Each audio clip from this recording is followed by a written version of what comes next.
Coming to you live from my kitchen. We have a little scene change. We have my children's artwork to my left. Actually, I think that might be a friend's. Shout out Easy Breezy. But this is Sweet Scarlet. Okay. Hi. Welcome to the Goddaughter. Welcome to Becoming the Goddaughter, episode 6. Do you love that most shows edit out the bloopers and then do a blooper reel and I just keep rolling? I'm more of like a one take kind of gal. So again, hello and welcome. Your value offering today, my sweet friend, is this.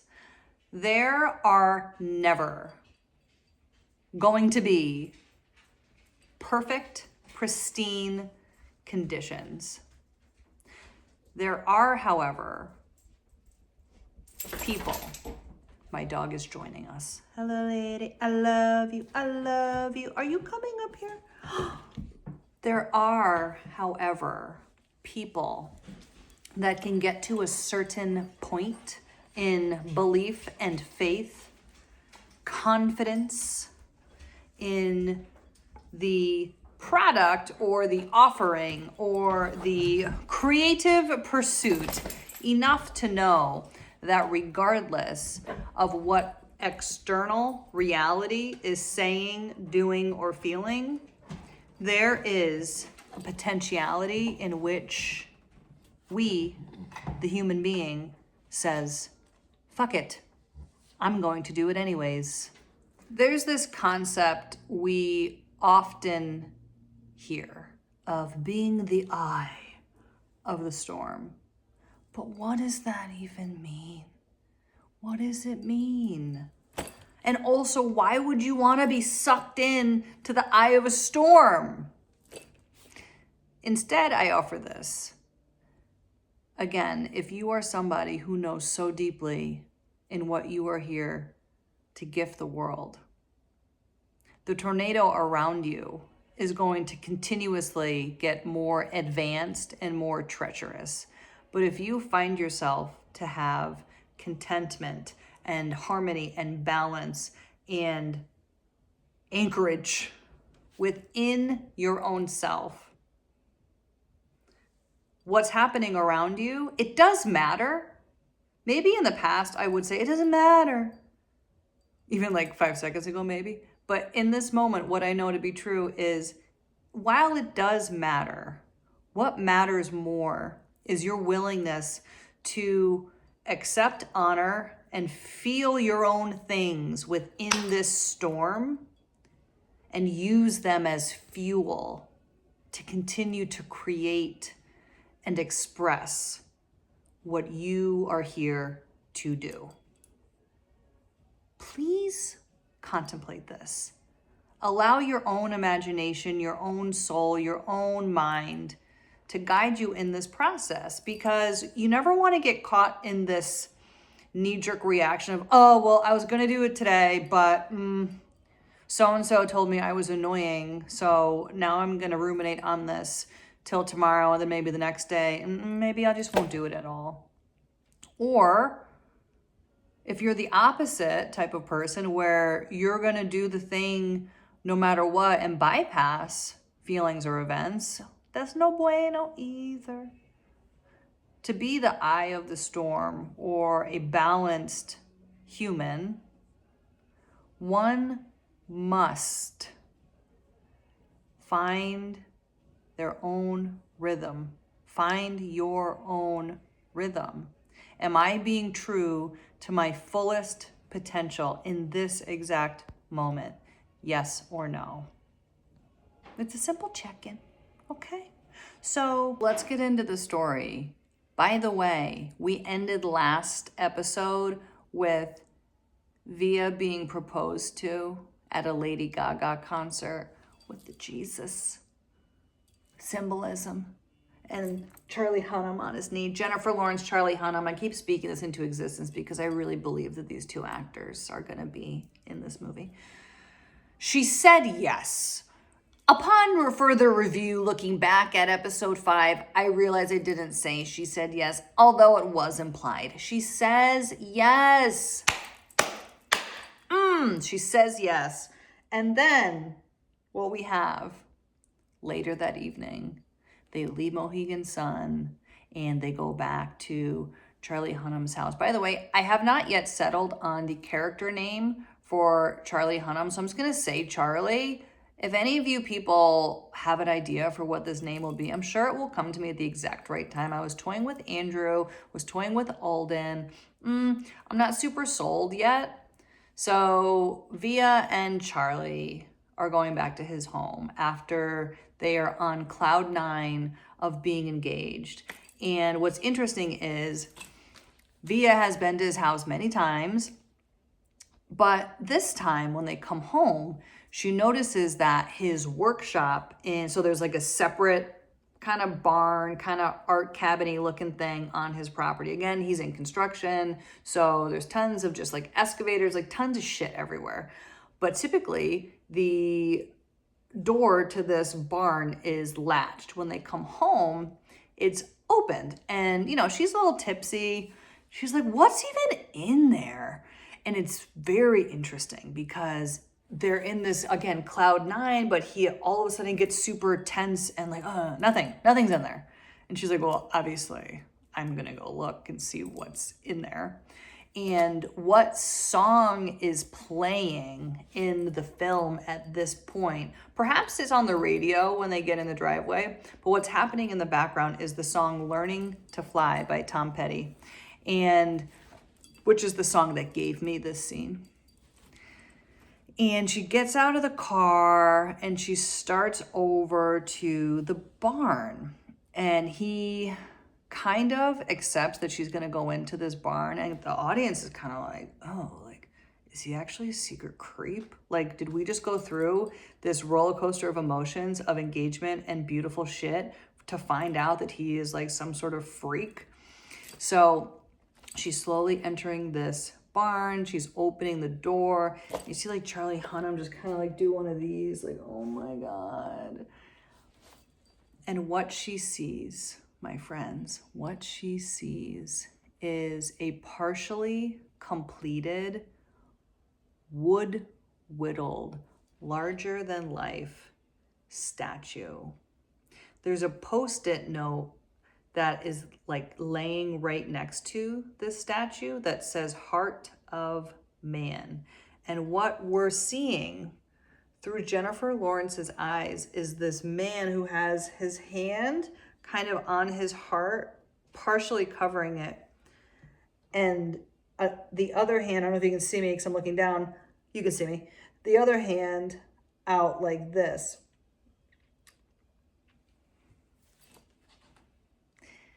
In that moment, because she's seeing that certain aspects of this wooden statue are painted multicolor.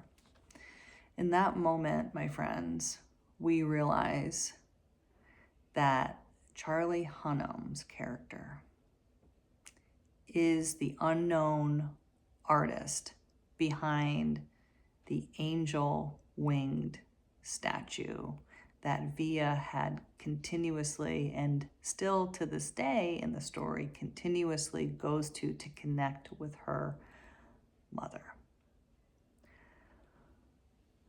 So she's realizing this in real time, that the sign from her own mom is connected to now the person that she has just said yes to marrying. And more than that, she's realizing that this statue is, in a way, an ode to her. Because prior to her entering Charlie Hunnam's life, he had been extremely guarded and extremely comfortable in his identity as, a masculine alpha guy. A cowboy, loves cowboy boots. He's been living this hard exterior of a life while harboring all of these artistic yearnings and capabilities. And then and there, they look at each other, and maybe it's the emotions of the engagement, maybe it's fate or destiny, maybe it's the surrendering of the guard that we all kind of have around our hearts at times. They both look at each other with tears in their eyes, and it gets a little steamy, I will say. So, if nothing else, this scene gives the viewer a sense of surprise, a sense of faith, and a sense of depth to both the characters and to the heart of whoever is watching this play out. Because things like this can happen and will happen often if we begin to follow that feeling inside of us instead of what we logically think we have to do, or listen to what other people outside of us tell us is correct. We're fast forwarding, because listen, you'll have to come and watch the movie to get all the amazing details in between, but we have a wedding planning season. We are going to fast forward to the rehearsal dinner. And what has happened in these months that lead up to a wedding, Via's father, Anthony, has become sober. He's committed to the sobriety, and he's been an active acting force in this wedding planning. He actually has been working with Via, and they've been going to one of those dance coach people to do a choreographed father-daughter dance. He had also prepared a song to sing during cocktail hour, or multiple songs to sing during cocktail hour after he walks her down the aisle. He's looking and feeling very solid and good, more so than any other aspect of this film. We can't ignore that perhaps there is this intimidation or desire to be more sturdy and solid now that Al Pacino, or his father, Michael Corleone, is back in the picture. Again, he is loosely in the picture, but he is there. There's a whole other parallel, we'll call it reality, occurring within the Corleone lineage, even though the worlds are now merged. However, Anthony has yet to have a conversation one-on-one with his father. We'll just leave that at that. So we're at the rehearsal dinner, and, Via has her bridal party. Charlie's got his boys. It's great. Robert De Niro's character, Joey Peppers, is doing a little speech. We see Anthony at the bar, innocently enough, ordering club sodas for the beginning of the evening with a lime in the drink. And as the rehearsal dinner goes on, everything's fine. At the very end, Michael Corleone shows up. He had sent Vinny in to just drop a card because he had decided that he's not going to go to the wedding. He doesn't really want to go to this rehearsal dinner, but wants to show support. So he attends briefly this rehearsal dinner. The car pulls up, and as the universe would have it, Anthony's going to the bathroom. He's walking past, it's like one of those brewery situations. So like there's not outhouses, but there's like outdoor bathrooms. You go through the parking lot, whatever. And of course, as Anthony's walking to the bathroom, the car pulls up and their eyes lock for the first time in years. No words are exchanged. Vinny says something like, "Anthony," trying to break the ice. It wasn't great. So Anthony goes to the bathroom. Vinny drops the card. Those two drive away, and Anthony comes back to the party. He beelines for the bar, but this time we can't audibly hear what he is ordering, but what we see when he comes back to where most of the people are gathered talking is what appears to be a club soda with a lime, but there is an orange slice in the drink as well. Via sees that, and she has this sinking feeling that there perhaps is little Tito's in that drink. Doesn't read too much into it, but she, again, has incredible instinct, intuition. So she goes on with the night, and once, things are wrapping up there, people typically go to an after party before the wedding night. They're wrapping up, and she kind of notices her father stumbling a bit, and she doesn't address it, but Charlie sees it too. And they kind of get in their car before going to the next location, and she says to Charlie something along the lines of, I think I may have to get someone else for cocktail hour tomorrow. And the weight of that comment is important to note because she doesn't have her mom. As you recall, her mom has passed away. So she's already gearing up to have this wedding without her mom present. And that connection of a mother-daughter, it's not something that can be recreated physically, I'll say. So she has that weight. She, even though now is in a better place, she has all of the emotional unresolved trauma from her former work environment, the almost school shooting, the realization that she's actually Corleone. All these things are swirling. And what became stable for a while with her father, she's now realizing and having this sobering moment of, I may be alone tomorrow without either of my parents. And where am I going to find someone to perform at this wedding? So Charlie responds with, no, it's going to be fine. He's going to be fine. They immediately turn into a different conversation, but what's our wedding song going to be? Because they haven't picked a wedding song. It's the day before the wedding, and those two have not picked a wedding song, so they kind of start bickering playfully about that. He's trying to keep her mind off of the inevitable. She's a little bit playing into it, just trying to let herself get carried away, and they reach their next location. So she jumps out of the car. All of her friends are there. The energy's good, vitality, playfulness. She snaps out of it for a bit. And they're sitting at this, kind of like a dive bar. They're sitting at this table, and there's a live musician there. And he's been playing a little bit, but her back has been to him. And at this point, the song Hallelujah begins to play. And the person is singing. She's really enjoying it. It's kind of like, Hallelujah is often played as like a downer, or when something is like traumatic. However, to me, it's a very hopeful song. There's beauty in having this idea of love being unconditional, and it's more than just the whimsical, right? Unconditional love is more than just for good times. So the song is being played, and then she gets to, the song extends beyond the lyrics that she had known to be true, and a new verse is being played. So her, being such a fan of music, whips around like, what verse is this? I've never heard this.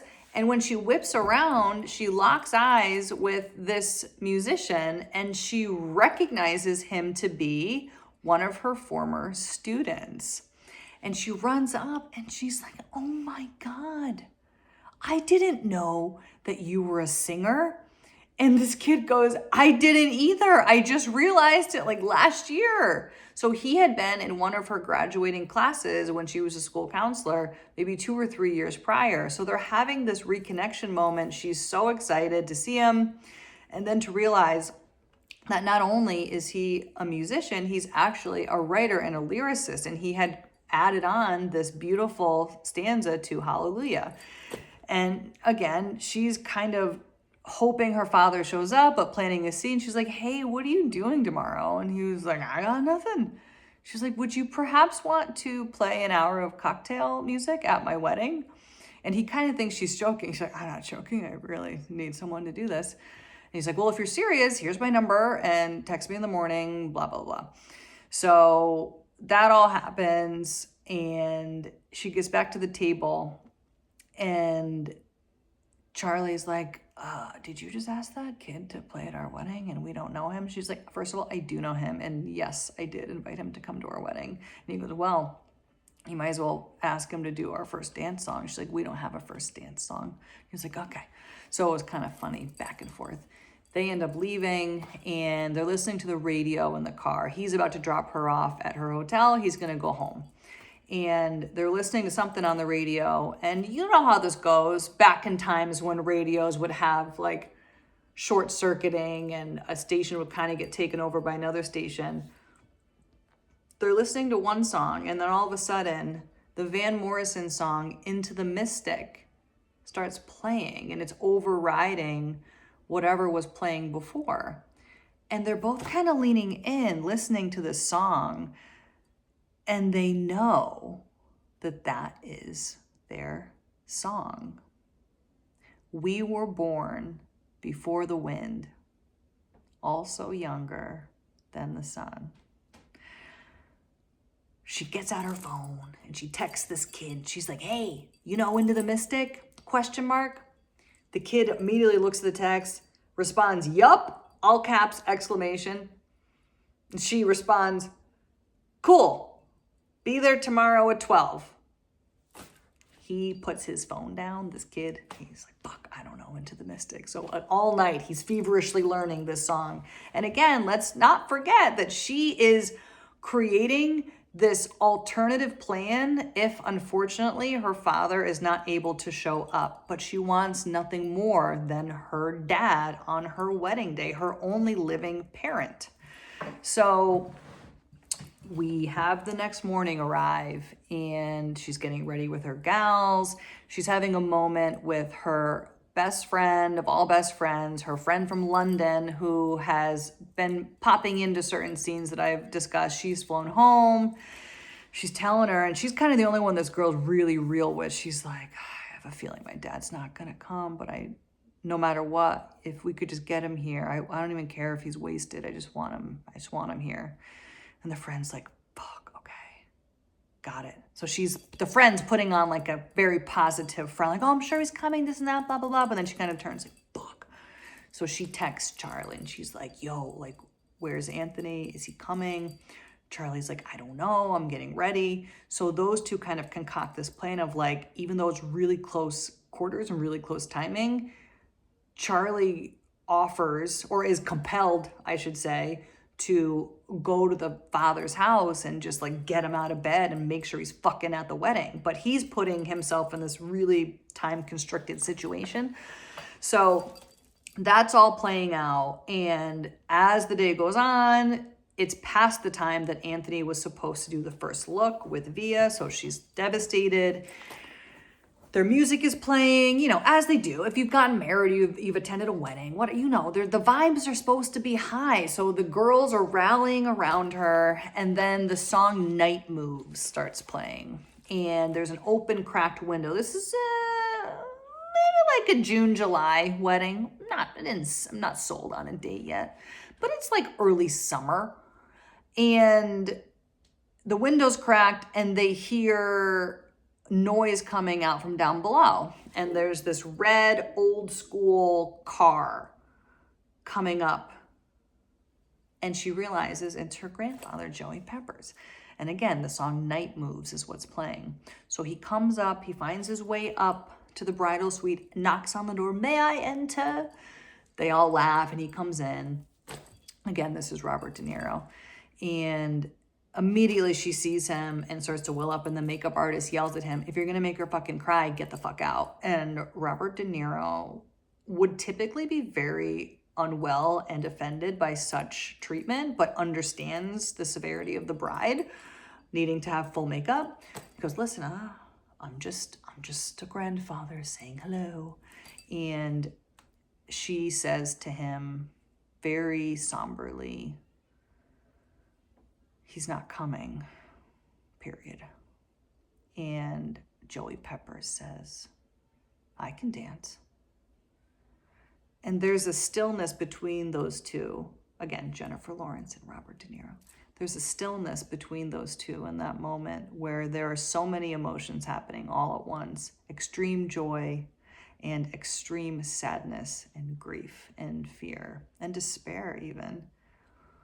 That you can't even decipher which one is more powerful. They're just all coexisting at once, because while she wants nothing else than her father to be there, she's so overwhelmed with joy that her grandfather is willing to stand in his place.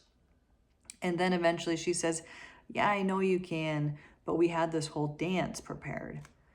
And Joey Peppers says, well, I know that dance. And she says, how do you know that dance? He goes, I bribed the dance coach because your grandmother needed PT and she wouldn't go to the guy. So we've been doing your dance to get her up and moving. So again, there's this beautiful offering and moment of a grandfather who knew just as well as Via that there was a 50-50 chance that Anthony would be able to show up. And again, this is Joey Pepper's son-in-law. His daughter has passed. So he's inherited this kind of mess of a man. And this man is a mess for good reason. Look at where he came from. Look at how that fruit fell. Anthony did all he could to get out of this scenario, to create a new life. But this curse, according to him, continued and continued and continued. So while Joey Peppers didn't, maybe 50% of him wanted Anthony to show up, 50% of him probably feels he deserves to do the dance with Via because he's been more of a dad than Anthony. Again, the human mind and the human emotions that, we hide from the world, two things can be true at once. Two things can be true at once, and it does not make anybody a monster or wrong. So we have this moment hanging in the balance of time where something shifted and now something else is in its place. So the wedding goes on. Joey Peppers walks Via down the aisle. Charlie's character had successfully got the father at least to the venue, but no one knows he's there yet. He's like, there's a shower there. He's showering up, trying to get dressed, trying to get his shit together, drinking a coffee. And who then appears again? Michael Corleone, Vincent, and Connie. They slowly enter the venue. They sit down in a table that was kind of left unmarked on purpose, without reserved seating, in the off chance, or on the off chance that they decided to come.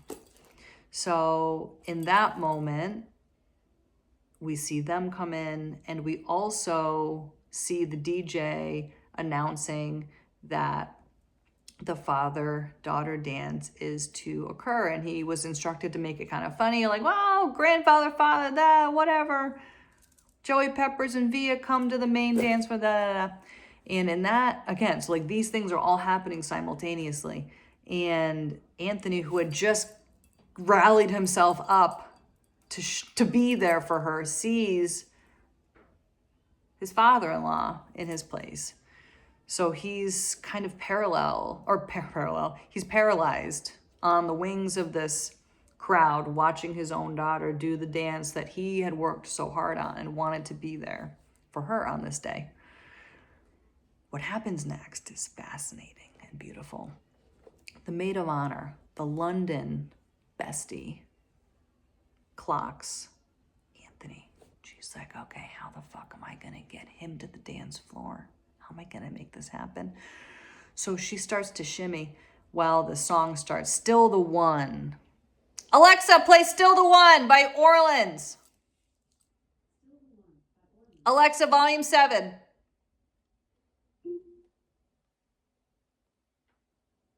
Why aren't you gonna play? Alexa, play Still the One. Here's Still the One by Orleans on Amazon Music. There we go. Worth the wait, as is everything.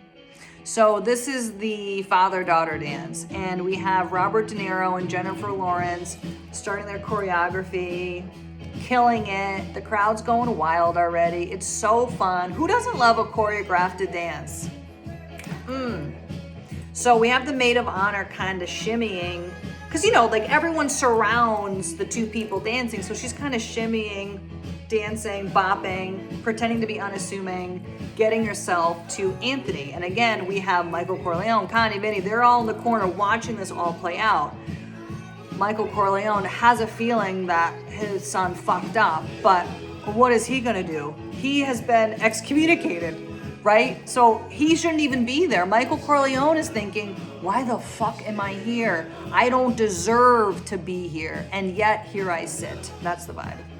Something compelled him to be there. We'll keep coming back to this. So the maid of honor finally gets to Anthony, and she just like takes her hand like this and like does one of these playful things, you know, like one like the fun friend starts dancing with the adults, right? She's like, come with me. And he goes, no. And she goes, you're coming with me. And it begins to look like it is choreographed, part of this dance. So she is like bringing him through the crowd, she has this mental moment of like, am I fucking up everything? Like, do I have the right to do this? So she brings Anthony to the center of the dance floor. Via sees what's happening, sees her father, is so excited. And what happens is the best friend in one swoop, like, gives Anthony to Via and then takes the hand of Robert De Niro and brings him parallel to this couple, and they start dancing as if it is fucking planned. And Robert De Niro, you see this flash of rage and like, how dare you? Like the you talking to me comes out a little bit. Alexa, off. The you talking to me comes out a little bit. Doesn't say that. But then he realizes the greater good of this operation is for him to play along with this scene, with this dance. And those two kind of fade back into the crowd. Anthony and Via finish up the dance, and then Via turns to Joey Peppers and she motions for him to come back to them. So grandfather and father with Jennifer Lawrence in the middle. They end the dance together. She takes a bow, and then you have Joey Peppers over here take Anthony by the neck and goes, nice of you to fucking show up. And just like that, the moments of bliss and victory immediately brought back to reality. End scene.